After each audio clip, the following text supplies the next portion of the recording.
Cuando llegó el embajador, igual empezó a hablar en español y en inglés. El embajador llegó con un grupo como de 30 personas, jóvenes en su mayoría, yo creo 90% jóvenes, y yo noté que, y además de ello, de jóvenes mexicanos, y estos jóvenes mexicanos habían estudiado en escuelas mexicanas, en universidades mexicanas. ¿Cuál creen que era su diferencial de otros estudiantes? Que hablaban inglés. Yo creo que era, no la única, pero la principal, porque había ingenieros, economistas, abogados, administradores de empresas, y están trabajando en la Embajada de Estados Unidos. Digamos que ahí yo noté la importancia urgente de que podamos hablar inglés. Actualmente hay 6,000 estudiantes mexicanos estudiando en Estados Unidos. ¿Es poco o es mucho? Poquitito, es nada. ¿Por qué? ¿Cuál creen que sea la limitante? El idioma, compañeros. Estados Unidos continúa siendo la economía más poderosa del mundo. El que necesitemos hablar inglés, además de que vamos a poder cantar nuestras canciones y ver las películas sin subtítulos y ver las series, además de eso, es porque vamos a poder colaborar y trabajar en empresas americanas que están en todo el mundo. Hay empresas mexicanas que tienen, americanas que tienen presencia en México, en Canadá, en Perú, en Brasil, en China, en Japón. Otro idioma importante es el mandarín, el cantonés, el chino. Pero hablando inglés, podemos interactuar con gente de todo el mundo. El inglés es el idioma internacional. Entonces, compañeros, yo sé que a veces cuesta trabajo porque es memorización. Es memorizar los tiempos verbales, las conjugaciones, los conceptos, las palabras, pero hay estrategias y hay ejercicios. Nosotros tenemos la suerte de tener a compañeros muy profesionales como los maestros que están hoy con nosotros y tenemos la intención, el deseo, el afán y el proyecto de consolidar talleres para que podamos hablar inglés. Algunos salones en donde vamos a tener computadoras para poder acceder a estrategias adicionales a lo que tenemos en el libro. Entonces, compañeros, visualizarnos que al término de nuestra licenciatura es muy importante que podamos comunicarnos en 2 idiomas. El inglés es un lenguaje que podemos apropiarnos de manera, no digamos fácil, pero muy posible en el corto plazo. ¿Cuánto tiempo creen que se tarda una persona migrante que nunca aprendió inglés en su escuela? ¿Cuánto tiempo se tardará para poder comunicarse en inglés si se va a vivir, por ejemplo, a Boston? ¿Cuánto tiempo creen que se tarde? Nunca ha hablado inglés antes. ¿Cuánto creen?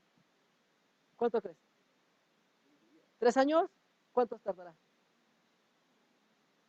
5 años. ¿Cuánto crees? ¿Cuánto? Como 2 meses. 2 meses, ¿eh? Llegando hablando español, llega a Boston, en 2 meses se puede comunicar. ¿Qué significa eso? Que la urgencia y la necesidad le va a hacer aprenderlo. A diferencia de eso, si nosotros queremos hablar chino, vamos a China, un curso de inmersión total es de 8 años.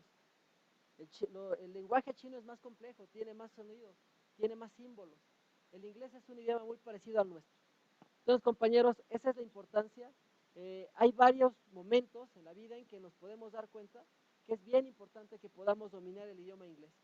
Si ustedes quieren hacer prácticas en Audi, les voy a decir, sí, claro, adelante, tiene que hablar inglés. Tenemos convenio con Audi. Si quieren hacer prácticas en Volkswagen, sí, desde luego que hable inglés, tenemos convenio. Si quieren irse de intercambio a Estados Unidos, hay una estrecha relación de la Secretaría de Educación de nuestro estado con universidades de Estados Unidos. Va a decir, claro, que lo hagan, que hagan proceso de intercambio. No paguen la luz, compañeros, pero déjenla así. Que hagan proceso de intercambio, pero que hablen inglés. Entonces, compañeros, fíjense, por favor, como meta, poder comunicarse en inglés. Platicar entre ustedes, en algún momento adicional a sus clases, comunicarse en otro idioma. Es muy importante y bueno, lo que nos toca a nosotros, estamos haciéndolo. Y lo que ustedes crean que es necesario y que tengamos que implementar, acérquense con su servidor, con el maestro Carlos, con nuestro Alfredo o con nuestro coordinador de la Academia de Inglés. Por favor, estimados compañeros, muchas gracias, les agradezco su presencia y pues sigamos trabajando. Muchas gracias. Good afternoon.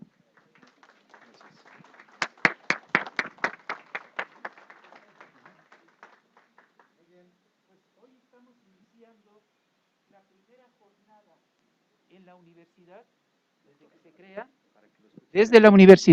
desde que se crea la universidad, la primera jornada en inglés. A partir de esta fecha, cada cuatrimestre realizaremos una jornada similar. y aumentaremos el tiempo que vamos a dedicar en esa jornada. Hoy solamente son 2 días.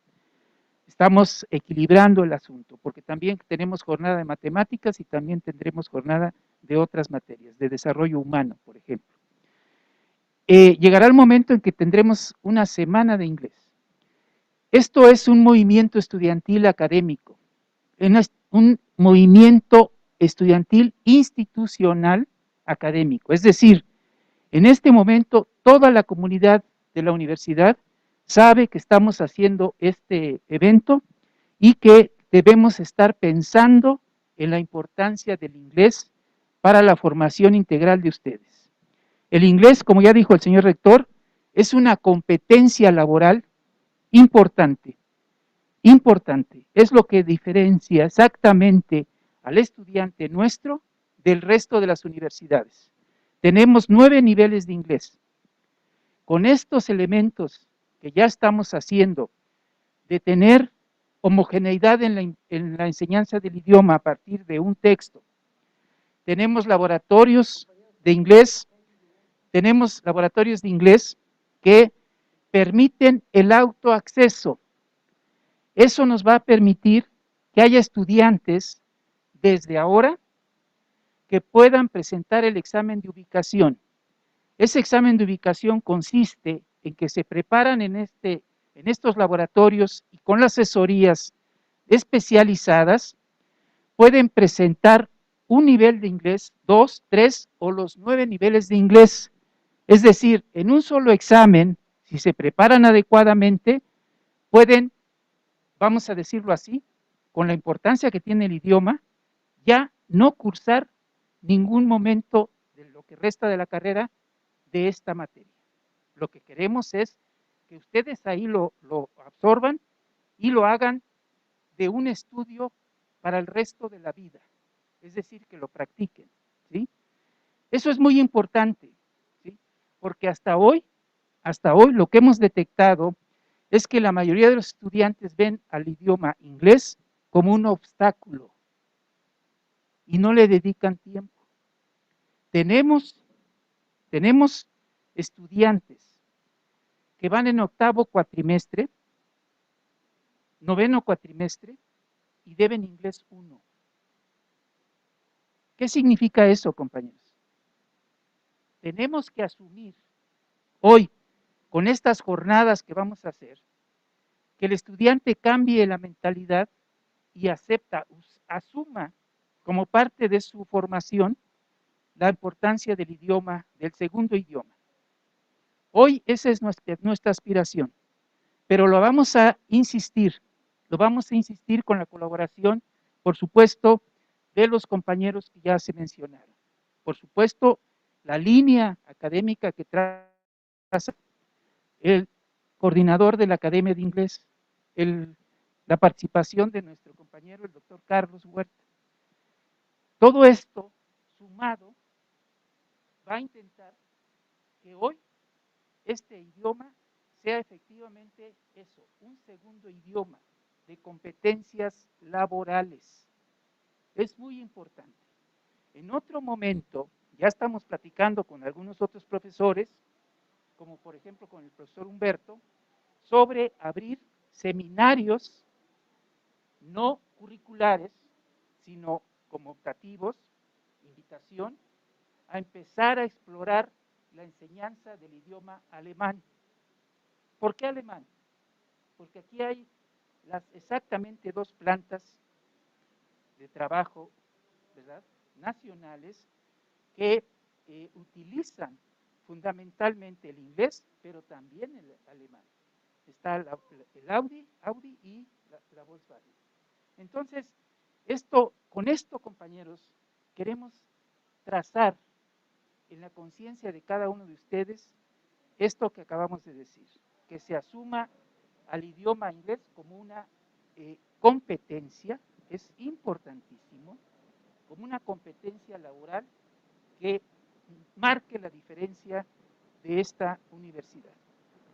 Entonces, a partir de ahora, vamos a tener como elemento central para acreditar los mayores niveles de inglés de manera más concreta y más rápida. Queremos que al final de los 9 niveles de inglés, cuando menos, cada uno de ustedes tenga alcance el nivel B1. El B1 es una buena posición de competencia, ¿sí? Compañeros, pues les deseo a nombre de la comunidad en general, de la comunidad universitaria en general, mucho éxito y que se aproveche mucho esta jornada. Muchas gracias. Gracias.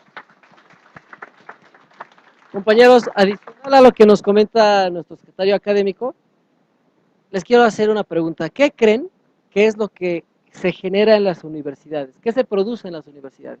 ¿Qué crees que se produce en las universidades? Sí, una. ¿Otra? Profesionistas. ¿Otra?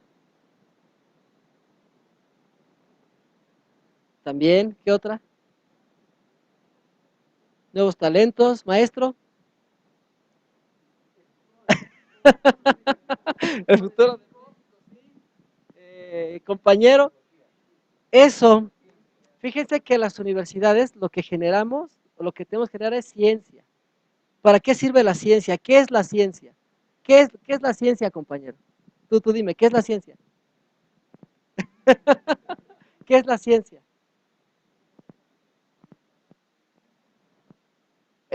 Puede ser, compañero de gorra café, ¿qué es la ciencia?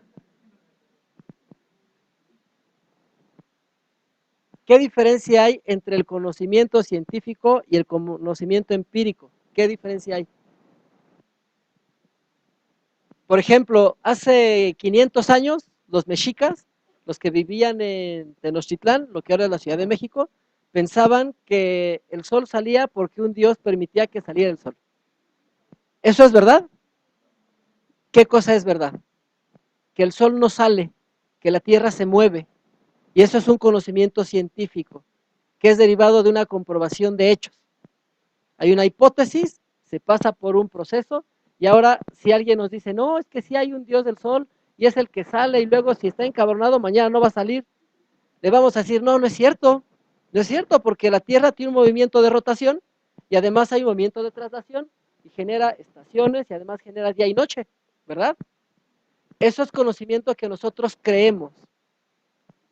La realidad, nosotros tenemos distintas perspectivas de la realidad, es decir, de explicación de los fenómenos. Los fenómenos, ¿cómo se explican? Con conocimiento científico. ¿Qué estará pasando? ¿Cuál será la cura para el virus de COVID? Nadie sabía hace 2 años, ¿no? Y con conocimiento científico empezaron a desarrollarse vacunas. ¿Se acuerdan que había gente que se bebía el cloro? ¿Eso lo salvaba? No, nada, ¿no? Pero entonces podríamos pensar que los podría salvar. Hasta que la ciencia dijo, no, espérense, ¿cómo que se van a tomar el cloro? No, no es cierto. Y hay un conjunto de elementos que hicieron unas vacunas, ¿verdad? La ciencia es la descripción de la realidad. Hace muchos años, Porfirio Díaz gobernaba el país con un conjunto de amigos que la sociedad les llamaba los científicos. Y les decían los científicos porque eran egresados universitarios, abogados, contadores, economistas, ingenieros, y eran los que sabían en qué se tenía que gastar, los que sabían en qué invertir. El conocimiento científico es una guía. ¿Qué país en el mundo creen que genera mayor conocimiento científico? Estados Unidos. Estados Unidos encima de cualquier país. ¿Y en qué idioma creen que se escriben los documentos científicos que escriben universitarios Estados Unidos? En inglés. Estados Unidos nos está diciendo la descripción de la realidad. Cualquier documento de cualquier ingeniería que ustedes busquen, si vemos lo más nuevo en desarrollo, está en inglés. Si nosotros llegamos y lo abrimos y no sabemos, nos estamos quedando marginados o alejados de las nuevas ciencias, del nuevo conocimiento. Abajito, bueno, no abajito, todavía lejos de Estados Unidos, está China. México está muy abajo. La tarea de todos nosotros es cada vez escribir más documentos, generar más ciencia, descubrir más cosas. Pero es otro de los elementos que a nosotros nos obligan a tener que aprender otro idioma, fundamentalmente el inglés. Y ya, maestro, perdóneme, ya le quitan mucho tiempo. Gracias, compañeros. Buena tarde.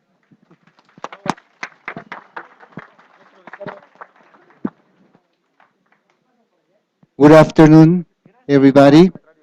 Welcome and thank you very much for being here today. It's really a great pleasure to have you here. Uh, Speaking about myself, many times I have wondered about the difference between learning or using English. I mean, what is more important, speaking it with some mistakes or learning it by heart without making those mistakes?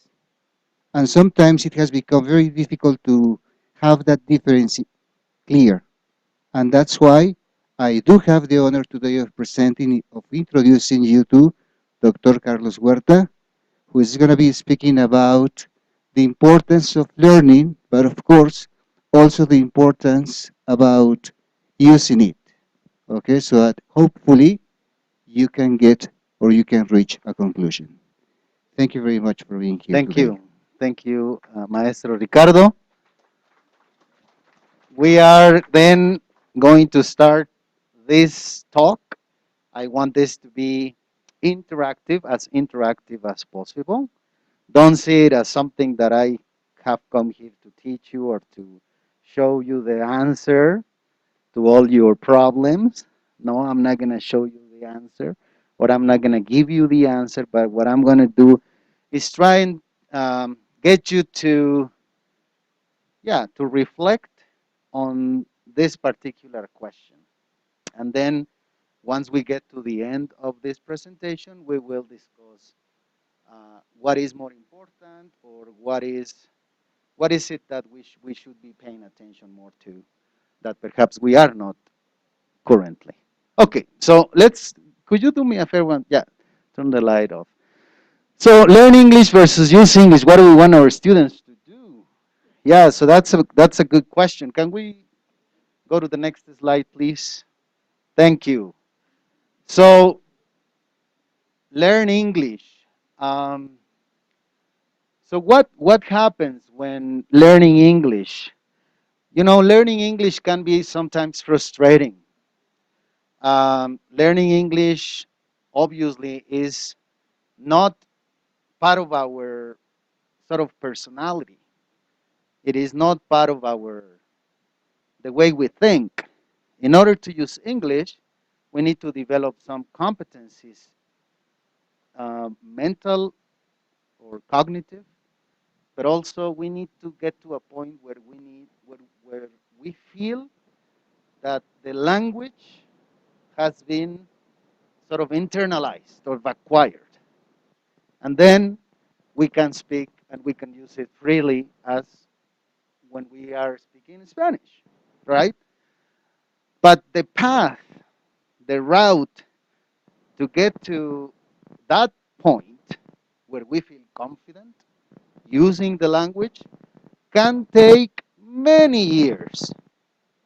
So here we need to do something. We need to try and be more uh, willing to use the language at the same time as we learn the language. So that's one first idea. What I have put here is a meme or a meme.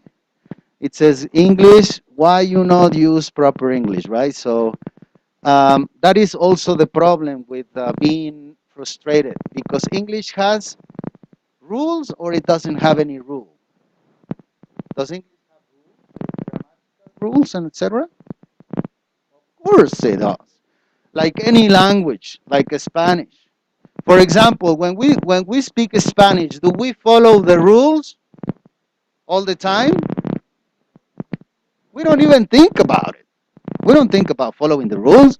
Oh, wait a minute. I need to put the adjective after the noun. And then if I'm using an adverb, then I have to put it next to the verb or maybe at the end of the sentence. We never do that when we speak Spanish. We just use the language.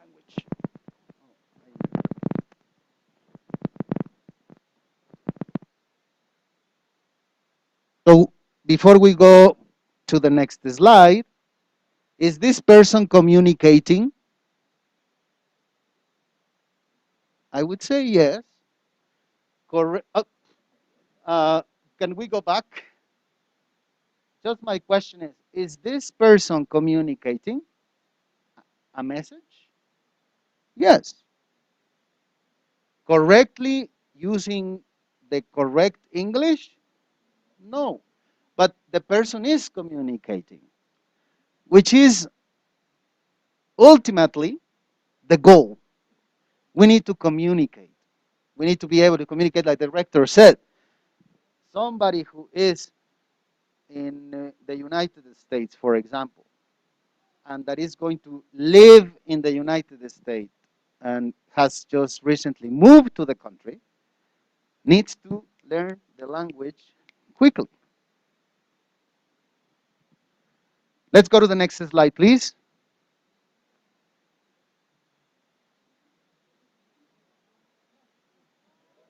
Oh, you already saw my presentation.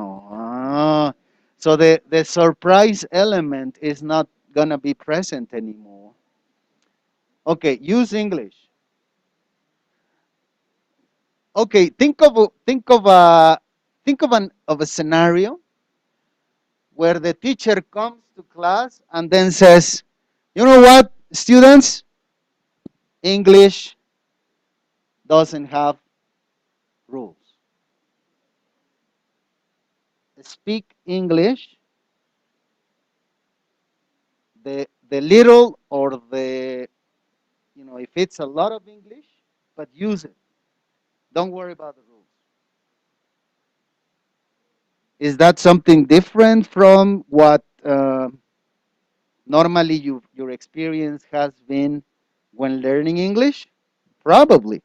Because, teachers, we like rules. And we sometimes examine or evaluate based on rules. But then there is a problem. English has exceptions to the rules, like Spanish does.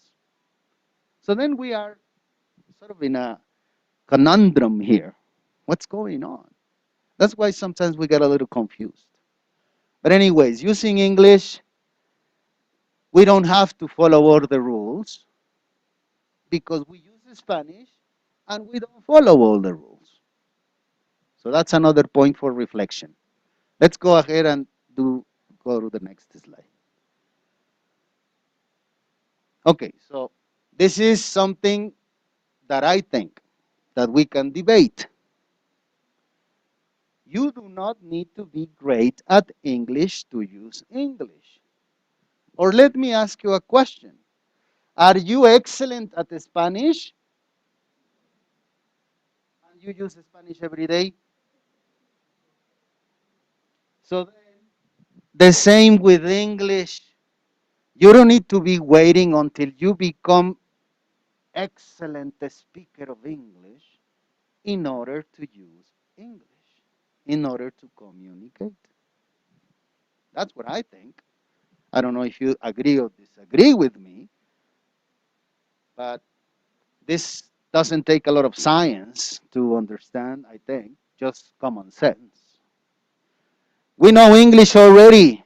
Do you know English? Everybody here in this room, do you know English? Are you understanding what I am saying to you today? Well, more or less. But I don't want you to understand everything. I want you to understand some of what I'm saying, but mostly what I am saying is something you are understanding. You are already understanding English. That means you know English. Perhaps some people know this amount of English, others this amount of English, others this amount of English. But that is the same with the Spanish. Some people use Spanish this amount, or this amount, or this amount. But they use it to communicate and to sometimes survive. Let's use English, we already know. That is the challenge here. We already know English. This or this or this. Let's use it. Sometimes we never stop learning English. Yeah, that's another point. For example, with the Spanish. Do you know Spanish 100%? No.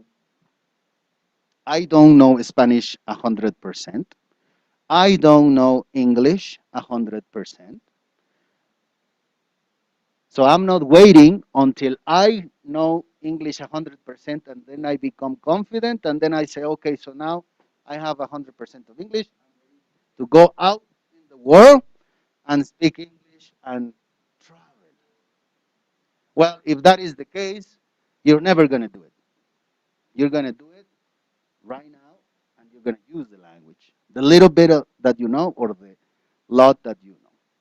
Sometimes the students know more English than teachers. That's another good point. Sometimes the students know more English than the English teachers. But because they are students, they remain sort of with a less sense of authority. Like the authority, the instructor has it. That's what students think. But what would be what would it, if you think of this reality, this is a scenario where we say, okay, the students have the power, not the teacher, then we see things differently. Let's go to the next slide, please. So what we are discussing today is what is it that we want our students to do, to use the language or to learn the language. Let's go to the next slide. Let's see what the system thinks. For example, here, Polytechnic universities take 9 courses of English. 1, 2, 3, 4, 5, 6, 7, 8, 9. And then we're counting 9 courses of English, but also if if we take into consideration the previous English classes or courses that you have taken, we probably, I want to say, by the time you finish your program here at university, here you have taken 3.5 years of English. And then we add that to your previous English classes in high school and middle education.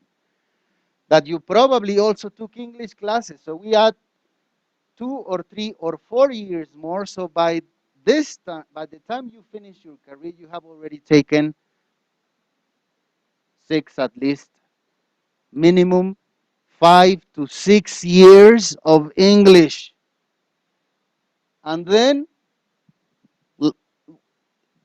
why is it that you don't use the language?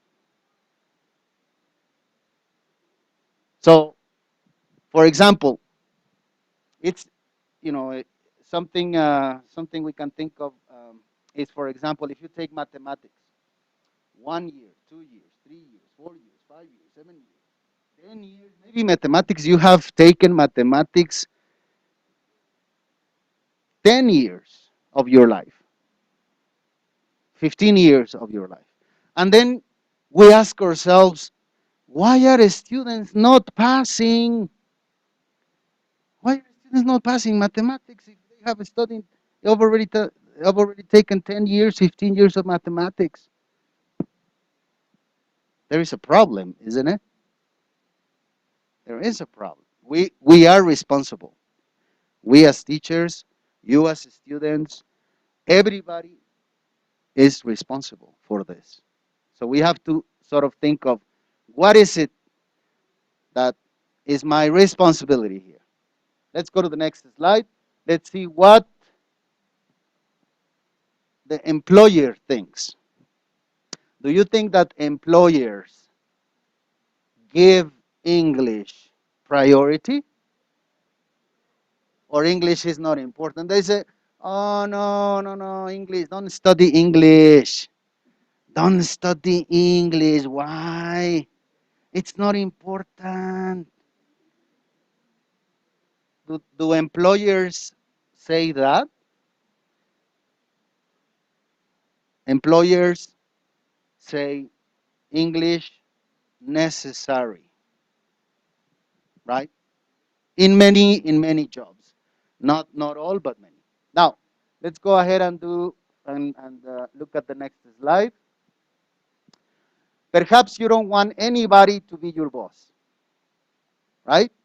Because you say, "Oh, I am an entrepreneur. I am going to have my own company, or I am going to be the next director of the company that my father and my mother have. So, because I'm going to be the director and because it's going to be my company, or because it's going to be my mom or dad's company, then I don't need to use, I don't need English. I am the director. But does the director need English too? Yes. If you want to be your own boss, if you know English, you will have more doors open to your business internationally, even nationally. Let's go ahead on the next slide. The coordinator, the English coordinator. Right, Ricardo? Sometimes Ricardo looks like that in his office. Yeah. He puts his glasses on and looks at me like that, and he's all stressed out. Well, no, Ricardo is never stressed out. That's not true. But there is a lot of work as a coordinator. Now, um, the coordinator wants you to use English as well as learn English. Next, please. The teacher. Please the read the English in the picture. Is that correct English or there is something not correct? Is it correct grammatically speaking? Gives the topic that the tests are going. So first of all, there is a problem here, right? Test is singular, so this to be has to be singular. So this is are or it should be is. You know English. Why are not you using English? The test is going to be on the exam. Bring a totally different exam for what the students had to study for. Well, this is correct. It's just a joke. But anyways, it's just to show you that I am presenting to you and I am not afraid of showing that I am perfect. I am showing you things that have mistakes. That's okay. As long as I communicate my idea. Sometimes we are like, oh my God, everything has to be 100% correct. What is the people in the audience going to say? Oh my God, I have teachers here. They are going to be criticizing my English. They are going to be, and then we don't do anything. We don't use the language. Let's go ahead and look at the next slide. So this is all in blue. Oh, no. In red, in red is what students think. This is also a joke. It's, it's not coming out of scientific research. It's just a joke. So in red, do you see red here? No. But anyways, in red, this is what the students think when they are going to come to class or come to school. Ah, I cannot wait to go back to school. I am ready to go back to school. And then in blue, 100%, the student is like this. School, university. Again, this is a joke. But this is a joke that I am, uh, I'm giving you to sort of reflect on why is it that the students don't want to come to class? Why is it that students don't want to come to the university? The students should be eager to come. There is something wrong going on here. Let's go ahead and look at the next slide, please. Okay, so this is a paragraph. And I always tell my students, PowerPoints, no paragraphs. And look at me now here, not following my own rule. With one slide, it's okay. So we just have to be more flexible. We don't have to be so. Oh, I was about to say about word. Wow. There is a large and long-standing body of research measuring the positive impact of peers teaching peers. The effect is twofold. Researchers have found that learning from fellow students foster deep understanding of the material and a positive attitude towards the subject matter. But studies have also found that the benefit is mutual, that simply preparing to teach others deepen one's own knowledge. So why am I saying this? I am saying this because sometimes, you see, we need to kind of change the power relationship in our classes. What do I mean by power relationships? Who has the power in the English class? The students or the teacher? Who has the power?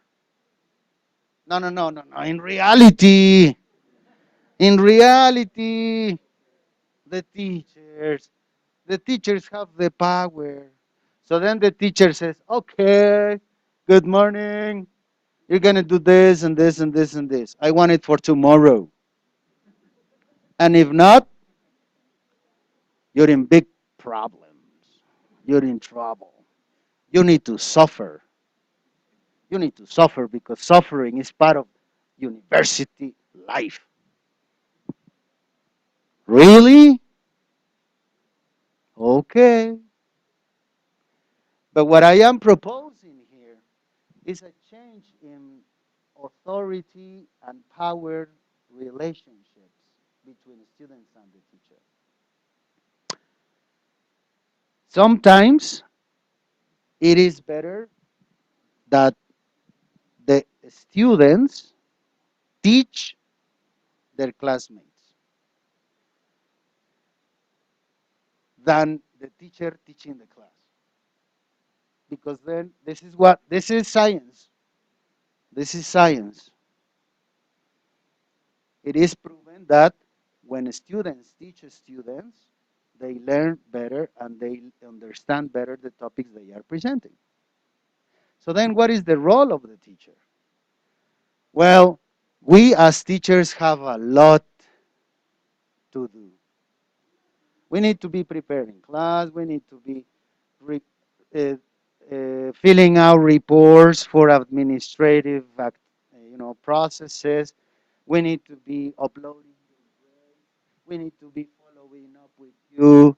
We need to be also assessing you, evaluating you, thinking of the way you are going to learn better. And then, what are the results? Are the results good or not so good? For example, let me ask our coordinator. For example, our coordinator, Maestro Ricardo. What is the level of English that our students at the university have approximately in percentages? What is the percentage of A1? What is the percentage of A2, B1? 85%? Okay, 85% of you, all students at UP Puebla, doesn't matter whether you are in first grade, second, third, fourth, 85% has level, I'm going to call it like this, elementary. But that 85% has been taking English at least for 4, 5, 7, 10 years.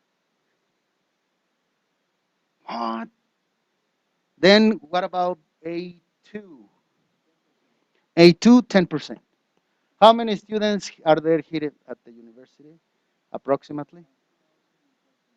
Out of 2,500, 10% of that have or has level B1. Sorry, A2. That's what I meant to say.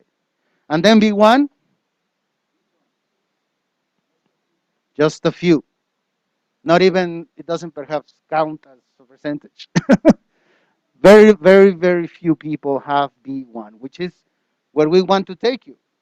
Not to go out there when you finish your program and face a reality that is going to treat you badly just because of the English sometimes.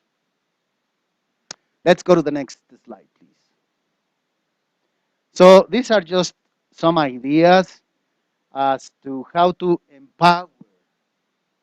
That is sort of my proposal here. We need to empower the students. We need to share the power with the students. We don't need, I don't even want power. I don't want power. Having power comes with a lot of responsibility, and having power comes with a lot of sometimes not having peace of mind. But anyways, I talked to you about students as partners. This is a research um, sort of new, uh, coming from Australia. Uh, Students as partners. We need to see students as our partners in the learning and teaching process. Flip in the classroom, you're probably familiar. Instead of doing the activities that are supposed to be done in the class, we ask the students to do them outside of class. And then during class, we focus on what is really important.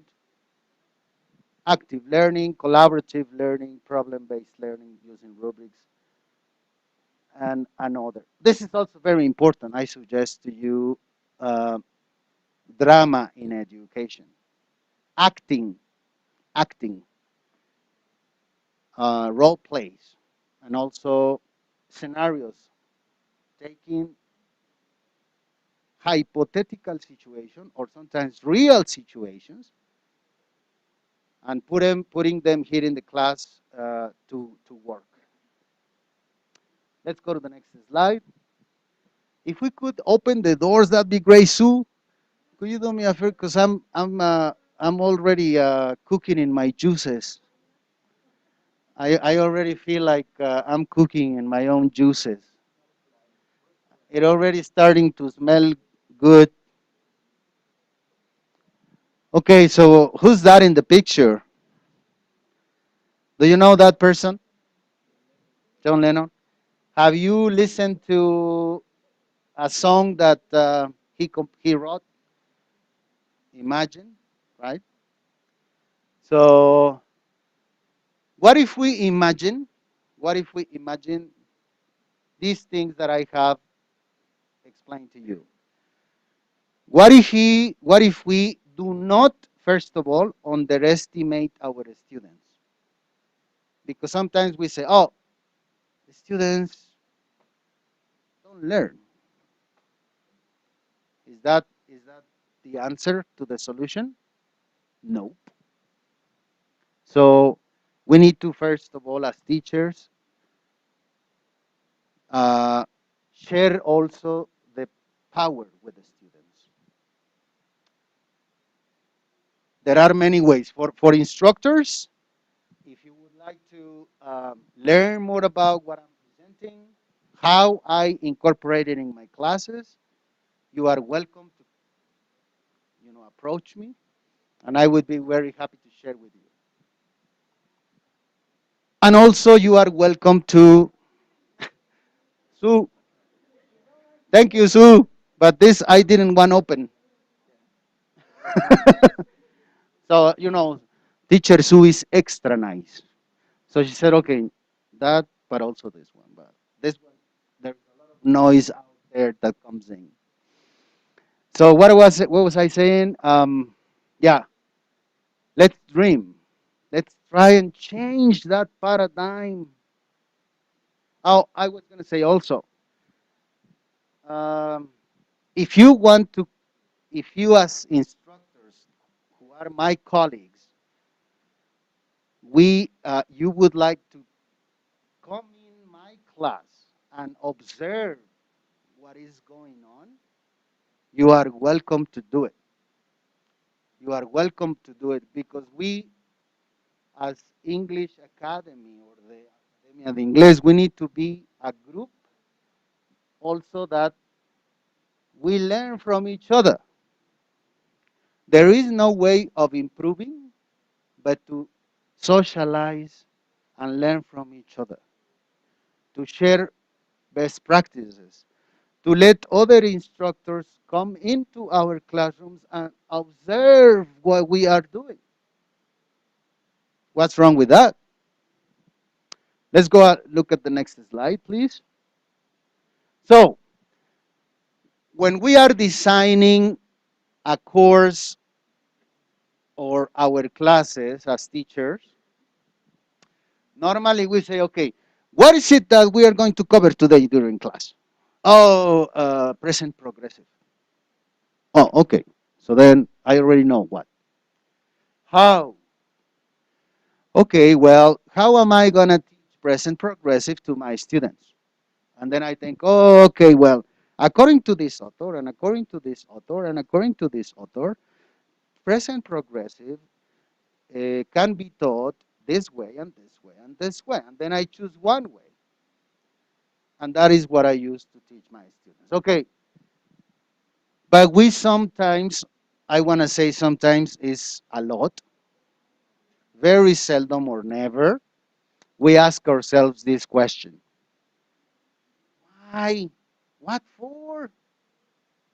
For example, if I if I if I put this question here first, if I put this question here first, it's very different because I start with the question, what am I what am I gonna do to teach my students to enjoy and even how to enjoy English and to use it, because that is the problem we have. We don't use it.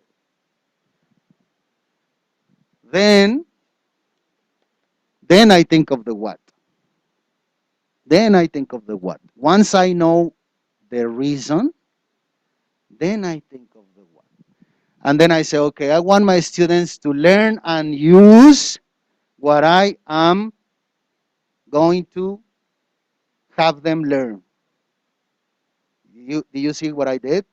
I didn't say what I'm going to teach them, what I'm going to have them learn. Then, then it has a purpose. And then if I say, okay, I want my students to learn, but also most importantly to use it because they don't use it, I want them to use it. Then I see, okay, what am I going to have to teach them? Present progressive. Okay, but how are they going to use present progressive? Oh, in a real life situation, they're going to record a video, they're going to do some scenarios, they're going to facilitate a class. For example, sometimes in my classes, and I don't know if any of my students are here, but they teach the class in English, and they can do it sometimes even better than I do it. It's unfortunate that there is no students of mine here, but that is what happens. And then the how also, it's easier to decide how I'm going to do it because I have a reason, I have a purpose. Let's go ahead and look at the next one. I'm almost done. I'm almost done. I know it's hot. I've been talking too much. So this goes for my colleagues, the instructors. whether they are teaching English or they are teaching other subjects. So, how are my students going to use English actively when I am planning a class? Uh, the answer, one of the possible answers. We know from 1956, this is not new science, from a scientist called Benjamin Bloom, who came up with a taxonomy to learn a language. Another um, classes, not just language learning. There is three things when we plan when we plan a class. I need to stimulate the cognition of my students. I need to stimulate the movement and the emotions. For example, if you ask me, I have a doctorate, I have a PhD. So I have already studied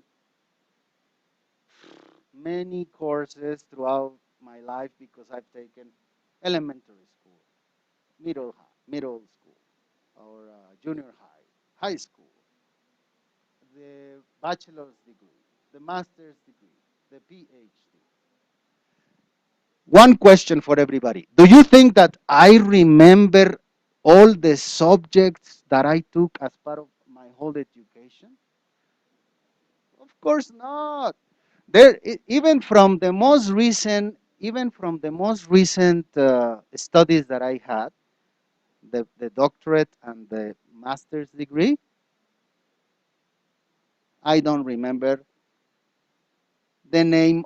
For example, I remember perhaps 60% of the classes, the name of the classes, the name of the teachers, and the content of the classes. The rest, I don't remember anything. I promise. I don't remember. I have no idea. And I was there. I was in the room. I was there in the room for a semester, and I don't remember the name of the class. I don't remember the name of my teacher. I don't remember anything about the content of the class. Why? And I am going to say perhaps the same happens to you, or you remember everything. Why? Because memorization is here in the cognitive processes. But our memory is not and will never be a good friend. Our memory is not a good friend. Because if we trust our memory, our memory is going to not be there when we need it. So I was thinking, why is it that I don't remember anything? 40% of my education or 50% of my education, I don't remember anything. Oh, because my teachers only stimulated this level. They only stimulated this level. But what about this? What about this? When I think of my classes, the ones that I remember the name of the class, that I remember the name of the teacher, and that I remember some of the content of the class, is because those were the cases where my teachers stimulated in me this, but also this, and also this. Because emotions, sometimes we don't forget emotions. For example, if I feel good today for some reason, I'm going to remember today.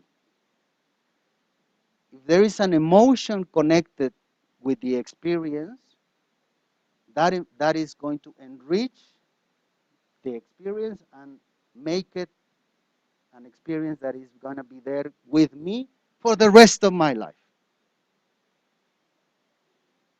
But that happens when we stimulate these three.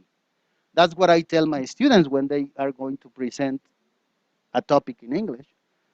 You have to stimulate in your students, in your not in your students, in your classmates, cognition, movement, and emotion. If you don't do that, then your class is going to be forgotten. Your class is going to be gone.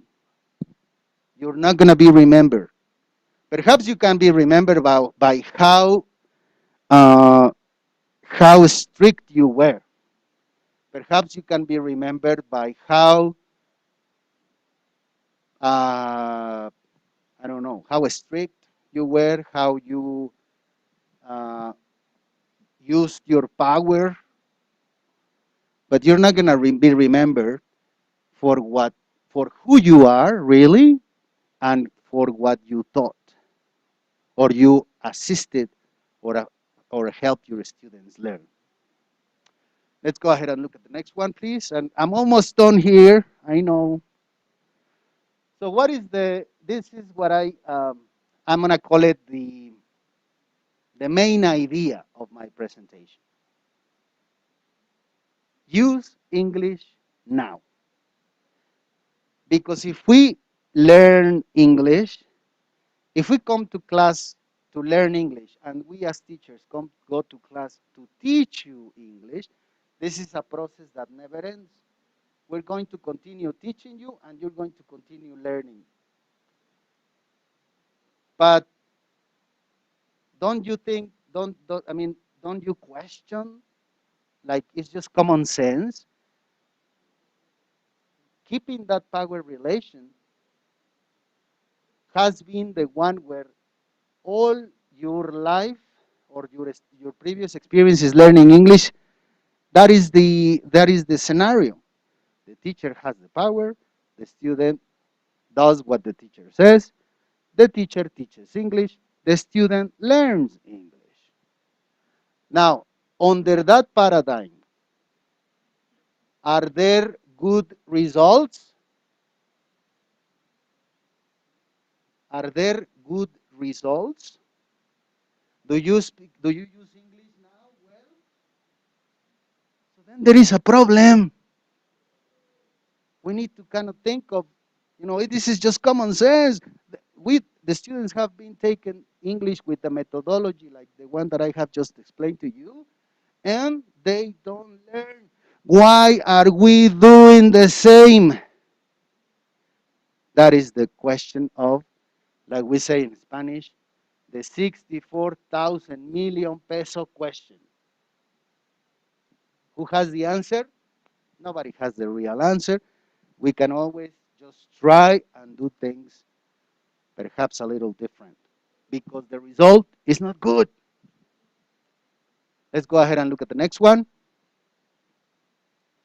Be a leader in using English at UP Puebla and start a movement. Our academic dean, Dr. Alfredo, said to you when he talked to you, this is a movement. This is an English movement. Now, what does it take to start a movement? Let's look at the video. Please pay attention. Can we please do the video? Pay attention to this video.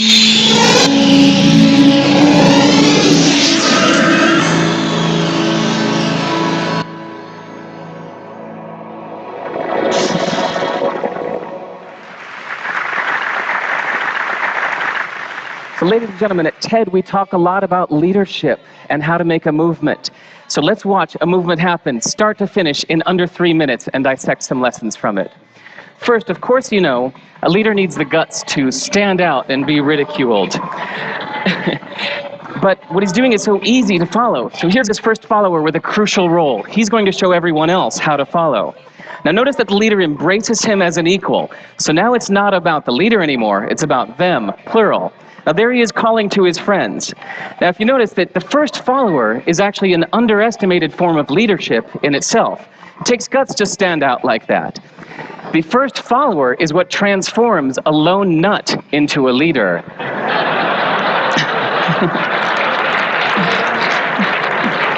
And here comes a second follower. Now it's not a lone nut, it's not two nuts. 3 is a crowd, and a crowd is news. So a movement must be public. It's important to show not just the leader, but the followers, because you find that new followers emulate the followers, not the leader. Now here come 2 more people, and immediately after, 3 more people. Now we've got momentum. This is the tipping point. Now we've got a movement. So notice that as more people join in, it's less risky. So those that were sitting on the fence before now have no reason not to. They won't stand out, they won't be ridiculed, but they will be part of the in crowd if they hurry. So over the next minute, you'll see all of the those that prefer to stick with the crowd, because eventually they would be ridiculed for not joining in. And that's how you make a movement. But let's recap some lessons from this. So first, if you are the type, like the shirtless dancing guy, that is standing alone, remember the importance of nurturing your first few followers as equals. So it's clearly about the movement, not you. Okay, but we might have missed the real lesson here. The biggest lesson, if you noticed, did you catch it? Is that leadership is over-glorified. That yes, it was the shirtless guy was first, and he'll get all the credit, but it was really the first follower that transformed the lone nut into a leader. So as we're told that we should all be leaders, that would be really ineffective. If you really care about starting a movement, have the courage to follow and show others how to follow. And when you find a lone nut doing something great, have the guts to be the first one to stand up and join in. And what a perfect place to do that, TED. Thanks.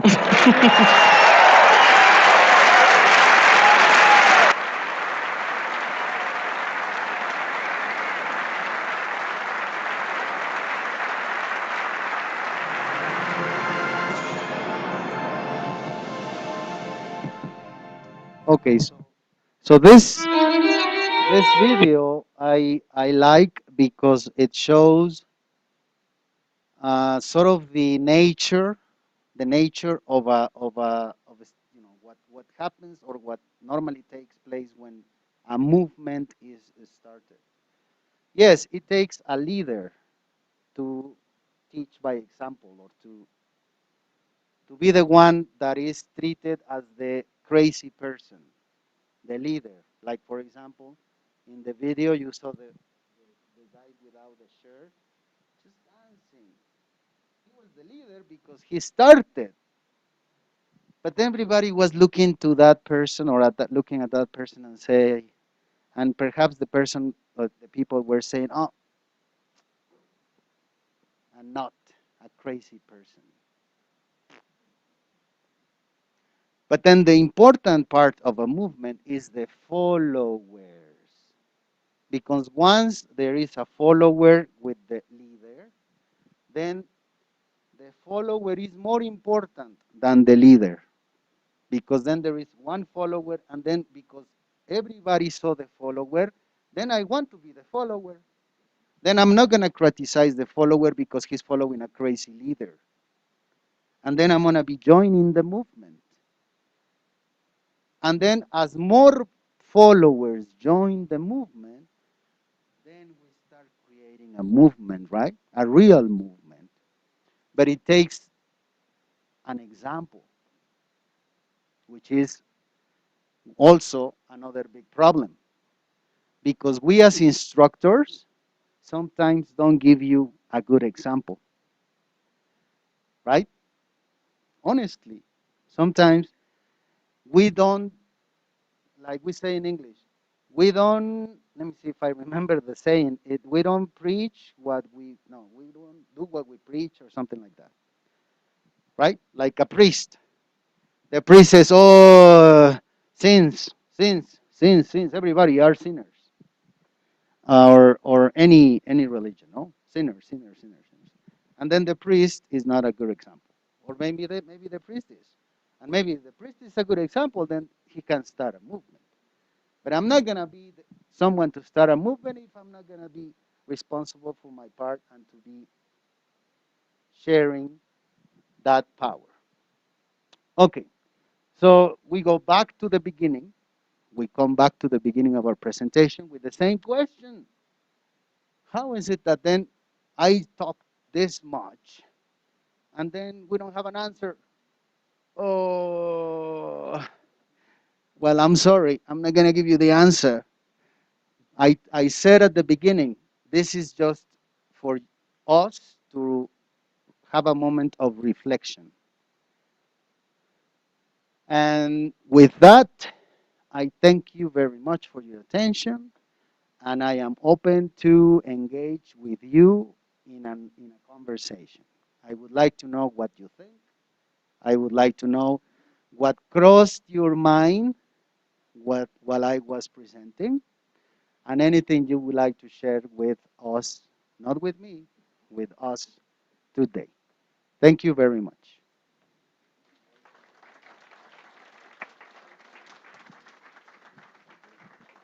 So we have two microphones. We have two microphones. If you would like to participate, say something. Oh, I guess we only have one microphone. And I have it because I have the power. Okay, do you have any questions to us? Any reflections, questions? Maybe you want to say, Carlos, you're wrong. You're wrong. Say it to me. That's how we learn. By me realizing that I am wrong is how I can progress. Or if nobody tells me that I am wrong, I'm just gonna continue living in the wrong mentality. Anybody? It doesn't have to be in English. You It may doesn't even have to be in ask the English. questions in Spanish, no problem. Any In English question or is welcome. o alguna reflexión, algún comentario, algo sonó, hizo que sonara una campanita o una alarma en su cabeza. En español, siéntanse con la libertad. A ver, eso. Vean cómo nuestro estudiante, eso. Démosle un aplauso. Todavía, oigan, todavía no sabemos qué va a decir, pero ya le estamos aplaudiendo, ¿no? Pues sí, porque es nuestro líder. No, pues a modo de reflexión, yo desde que entré aquí, siempre tuve este pensamiento del por qué las clases en inglés durante los 9 niveles, al menos desde mi perspectiva, siempre han sido las clases en su mayoría en español. Tanto el teacher nos da la clase en español y nos permite hablar en español. Y creo que eso es un área de oportunidad, porque como tal ya reflexionamos ahora, lo importante, aparte de aprender el inglés, es usarlo. Que al final del día, ¿para qué lo queremos? Para comunicarnos. Y creo que la expresión oral es una de las más importantes. Y bueno, ese siempre ha sido mi punto de vista. Y a veces uno que tal vez ha tenido esa idea, tal vez no la sugiere. ¿Por qué? Por el miedo a que digan mis compañeros. No, es que o los profesores incluso, no, es que ¿por qué dices eso? A lo mejor nosotros no podemos, o incluso yo, ¿no? Nos da miedo hablar en inglés o nos da miedo no entender a la clase, pero es que en algún momento se debe de comenzar, porque si no nunca vamos a poder hacerlo. Y pues creo que esa es es una reflexión que me gustaría hacer, que las clases en inglés deberían ser totalmente en inglés y hablar incluso nosotros, aunque no podamos, aunque no podamos expresar ideas, pues a lo mejor mezclarlo, ¿no? Y para eso creo que están los profesores también para apoyarnos en eso. Solo era lo que quería Muy decir. bien, Gracias. ahora sí le aplaudimos. O le así se dice, le aplaudimos. Aplaudimos. Ese es precisamente uno de los principales objetivos que tiene este inicio de jornadas de inglés para la Universidad Politécnica, es hacerles la conciencia, sensibilizarlos en cuanto a qué tan importante es para ustedes el que puedan aprender un segundo o tercer idioma. ¿Sí? Desde el punto de vista personal, imagínate, por ejemplo, que en un futuro más adelante tengas la oportunidad de viajar, ¿sí? Y vas a un lugar, a Disney, por ejemplo, y no sabes inglés, ¿vas a disfrutar de tu viaje? No, ¿ok? ¿O qué tal si de repente tienes la oportunidad de ser contratado por alguna empresa? Ujú, y te piden como requisito fundamental el que hables un segundo idioma, que generalmente es el inglés. Entonces imagínate la gran oportunidad que estarías perdiendo, ¿no? O inclusive de poder hacer otro estudio en el extranjero. Entonces, sí, por favor, chicos y chicas, es importante que sí nos creamos esa situación, ¿no? Es muy importante, es imperante el que aprendamos inglés, ¿vale? Entonces, están cordialmente invitados a poner su mejor empeño, ¿de acuerdo? Y nosotros como parte de la academia, tanto maestros como los directivos, estamos en la mejor disposición para apoyarles. ¿Alguien más? Hay un comentario acá, miren.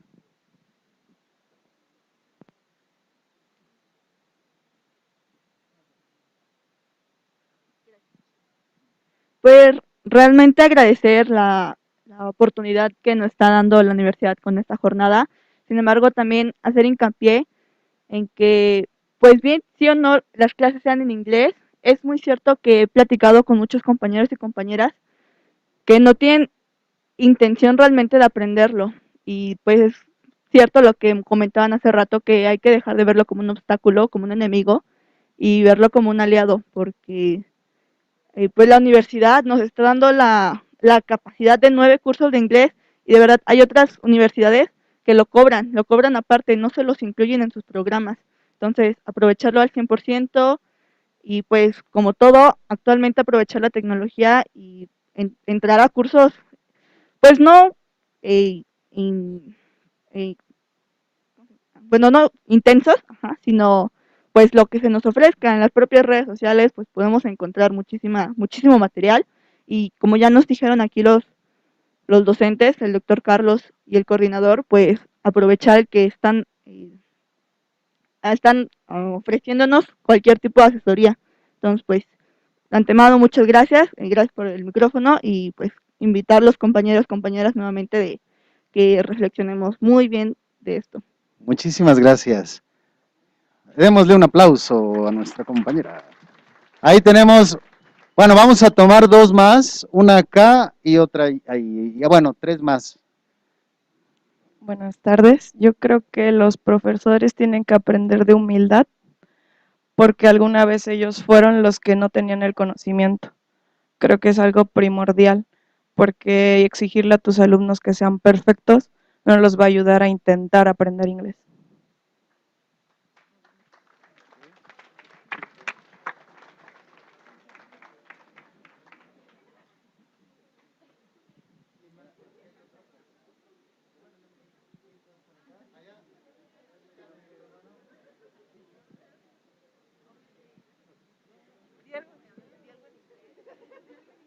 Bueno, de mi parte yo sugeriría, ya con estas jornadas, tendría una pregunta para ustedes que sería si está bien y todo, pero ¿cuándo empezarían? O sea, que nos den fechas, ¿no? Porque al final del día sí, muy padre, pero no nos dijeron cuándo empezábamos.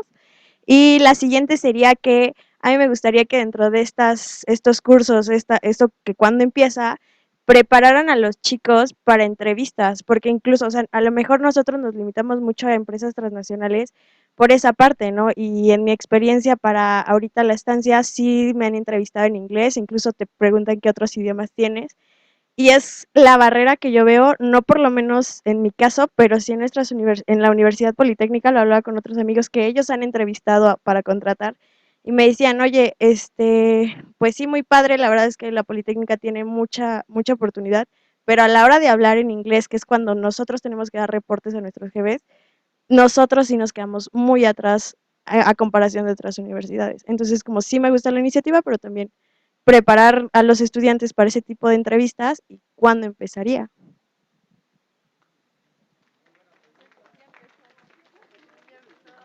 Muy buena pregunta, muy buena. A ver, la atiende el Te comento maestro. algo. El próximo lunes 17 está iniciando el taller de asesorías en inglés, ¿de acuerdo? Hubo una convocatoria así a nivel institucional en la que todos los alumnos y alumnas fueron invitados. ¿Tuviste oportunidad de leerla?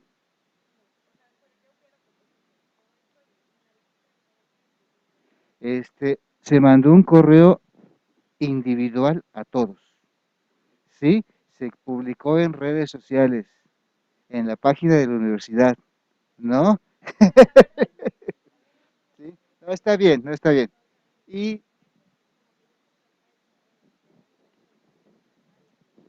sin problema. Y también se tiene en mente hacer talleres de conversación, círculos de conversación, ¿de acuerdo?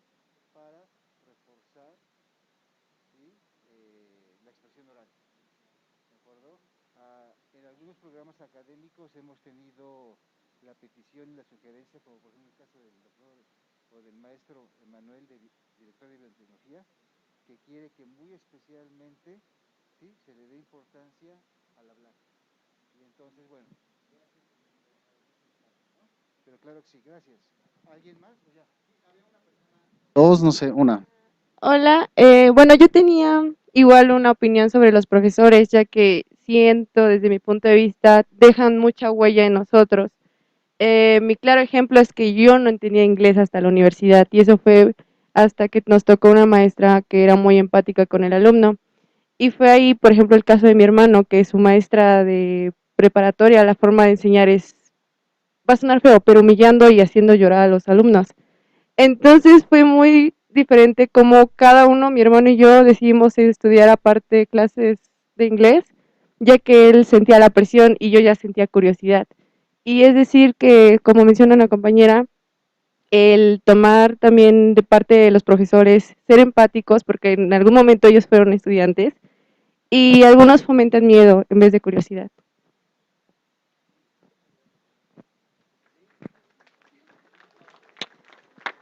Sí, es muy cierto, es muy cierto. Eso pasa.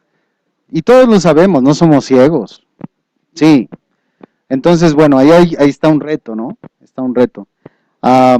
Gracias por sus voces, porque eso necesita más el sistema educativo mexicano, ¿verdad? Eh, por ejemplo, cuando alguien planea los cursos, las carreras, son expertos, ¿no? Y uno piensa que a como se planean los programas académicos, los cursos, las carreras, es lo mejor y se hace con buena intención. Pero, si se dan cuenta, ¿quién les pregunta a ustedes como alumnos y alumnas qué quieren cubrir en sus programas académicos? ¿Se escucha su voz? En la planeación, en la decisión de los contenidos, en la manera de enseñar y de aprender. Normalmente y desafortunadamente, para quienes les damos el servicio, es como cuando vamos al doctor, ¿no? Queremos darles la receta, la misma receta a todos. Ni siquiera les preguntamos qué sienten, cómo se sienten, te duele el pie, tienes fiebre, no tienes fiebre, cómo te puedes curar. No, no, no, la misma receta para todos, órale. Te quedas así como que, Santa Madre de Dios, pero es desafortunado que suceda así. Entonces, qué bueno que ustedes deciden participar y compartirnos sus sentimientos y sus propuestas. Bueno, sin más, ¿qué sigue? Thank you. Thank you. Thank you. Thank you, everybody.